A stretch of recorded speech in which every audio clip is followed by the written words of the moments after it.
Hey there, and welcome to this explainer. I am so thrilled to be your guide today. Look, if you own a home, you already know that keeping the exterior in one piece, yeah, it's a constant battle.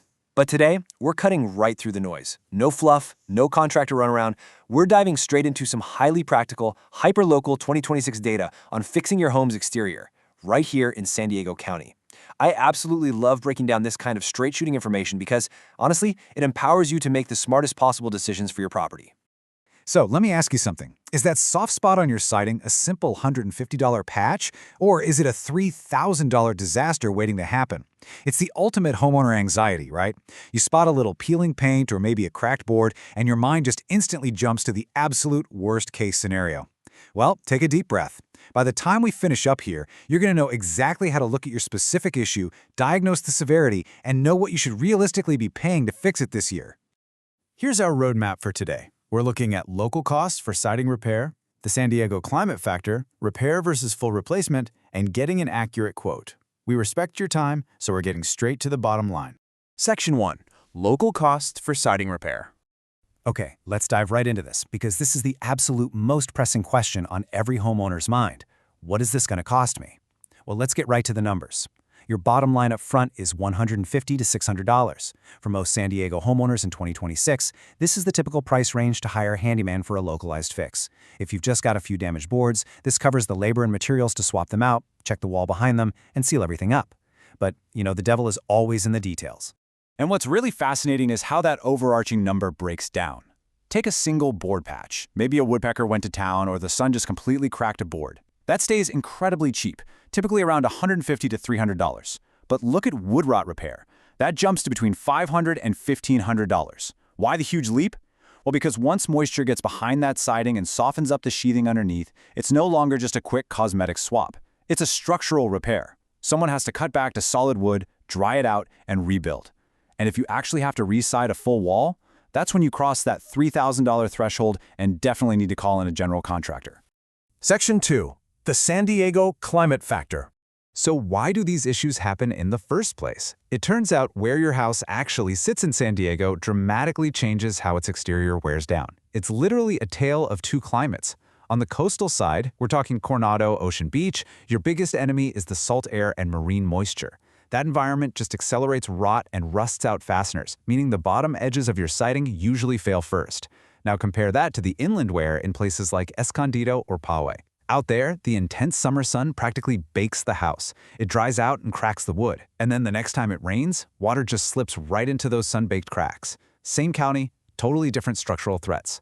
And this brilliantly illustrates how your specific climate impacts your home based on the materials it's made of. Wood is fantastic, mainly because it's the most repairable. It's super easy for a carpenter to blend in a new board, though you will need some primer to match the sun-faded boards around it. Fiber cement, like hardy board, is incredibly durable for our climate, but it's much heavier and way trickier to cut. Stucco, that's not even board siding, it's an entirely different system. And vinyl? Well, it's less common here for a really good reason. The inland sun cracks it so easily and it fades so intensely that trying to color match a patch is basically impossible. You almost always end up replacing a whole section. Section 3. Repair versus full replacement. Let's see how all this builds into the ultimate homeowner decision. Figuring out if you just need a quick handyman fix or if you need to brace yourself for a major contractor project. Here's something highly practical you can do the second this explainer is over. Go outside and do the push test.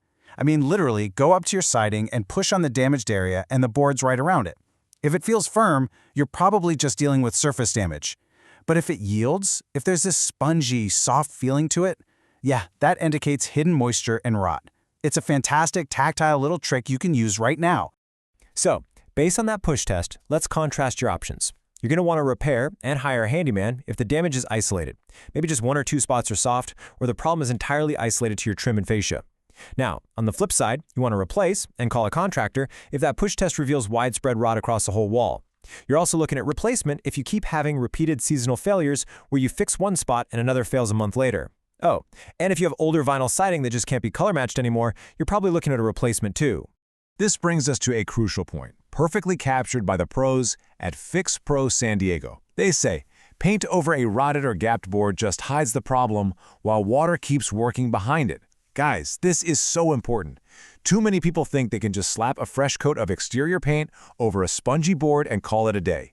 Please do not do this. You absolutely must repair and seal your siding before committing to a paint job, or you are quite literally just putting a Band-Aid on a growing, massively expensive structural issue. Section 4. Getting an accurate quote. All right, we've diagnosed the problem, we understand the climate, and we know the costs. Now let's get actionable. If you follow this simple checklist, you're going to get the fastest, most accurate quote possible from a local company. Step 1, grab your phone and take clear photos of the damage. Step 2, count the damaged boards and note if they failed that push test. Step 3, identify if it's wood, fiber cement, or vinyl, and figure out what direction the wall faces. Remember, north-facing walls in coastal areas are super prone to rot. And finally, step 4, request the quote with those exact specifics. Doing this upfront work means pros can often give you a same-visit fix for small jobs instead of dragging out the process. You save time, and more importantly, you save money. Which brings us to our final thought. Are you ignoring a small $150 fix today that could quietly rot into a $3,000 structural nightmare by next winter? Because the data is crystal clear. In San Diego, leaving a small crack alone means inviting that coastal moisture or inland rain right into your framing. Don't wait for the damage to spread like wildfire. Get out there, do the push test, snap some photos, and get it taken care of. Thank you so much for joining me on this explainer, and happy home diagnosing.